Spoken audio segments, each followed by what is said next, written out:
I'm sitting in our garden on this beautiful late spring day, and I'm almost drowned out by the sound of bird song around me. And I'm very aware of the sounds and the sights and the smells of a garden. And for many, this is encounter, immersion in the wonder of creation and the sensory stimulation of that. And gardens feature very strongly in Scripture. I mean, Jesus chose a garden to go to in his final some moments with the disciples, the Garden of Gethsemane, and that agony of prayer. And right at the beginning of Scripture, we see the first man and woman placed in a garden, in the Garden of Eden. A place where God's presence dwelt, where he walked with them in the cool of the morning, in the evening rather, in intimacy. Gordon MacDonald, in his book Ordering Your Private World, likens the soul to a garden and highlights the importance of tending it and keeping it in order to be healthy and thriving. I was out for my morning run a few days ago, and my route takes me through a park, and the day before they must have just cut the grass, because as I entered this park area I was hit by that wonderful smell of freshly mown grass, and it triggered a very powerful memory for some reason that morning, and I was taken back to over 45 years to my school. I went to boarding school, and we had some playing fields a fair way from the actual school buildings, and I was taken to the lane that led up to the athletics field, and just vividly back where I was all those years ago. And it did a number of things. I mean, the immediate response was one of gratitude, just looking back over all those years and just being thankful to God for bringing me this far. King David said, "Who am I and what is my house that you've brought me this far?" And it triggered that kind of emotion in me that God has been so faithful. I didn't really even know him back then, and yet he was faithful, and he's seen me through all these years. It also reminded me of the importance of remembering. Scripture talks a lot about remembering. Remember the works of the Lord. Remember what he's done, because we'll hit those times when it's easy to forget.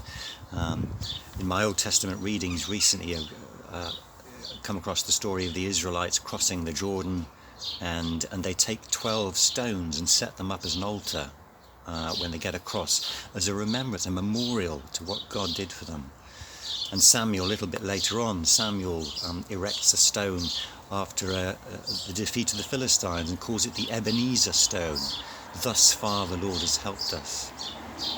It's the importance of remembering.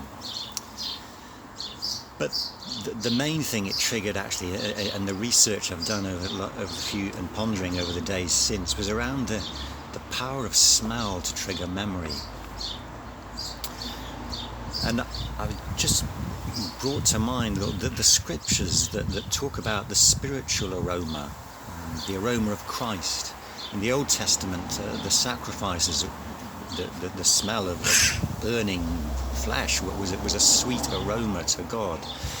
And in the New Testament, we read of the aroma of Christ. In Song of Songs, chapter 1, verse 3, the Passion Translation talks about the aroma of what we figuratively know to be Christ, and it says that your presence releases a fragrance so pleasing, over and over poured out. The fragrance of Christ. And in 2 Corinthians we read that God through us diffuses the fragrance of his knowledge in every place, and that we are to God the fragrance of Christ to those being saved and those who are perishing. There's something about Jesus, there's something about we who carry him that releases a spiritual fragrance, the fragrance of sacrifice, of a life laid down, of a yielded life to him, a spiritual fragrance that is both attractive to God and yet also somehow enticing to others. And I have a theory.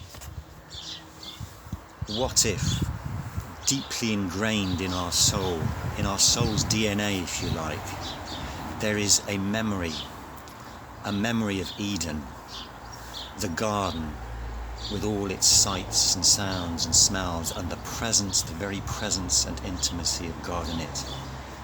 And that when we're around people who carry Jesus, or when we encounter Christ for ourselves, that can trigger that powerful memory, the aroma of Christ, trigger that powerful memory and a yearning, a longing for the way it was, for the garden, for presence, and for intimacy.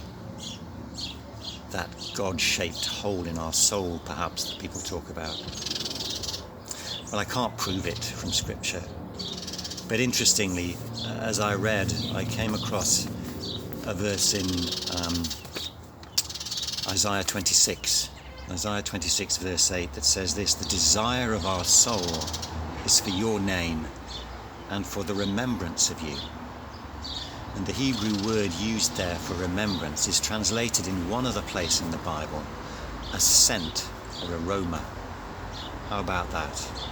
The desire of our soul is for your name and for the aroma of you. Something to think about.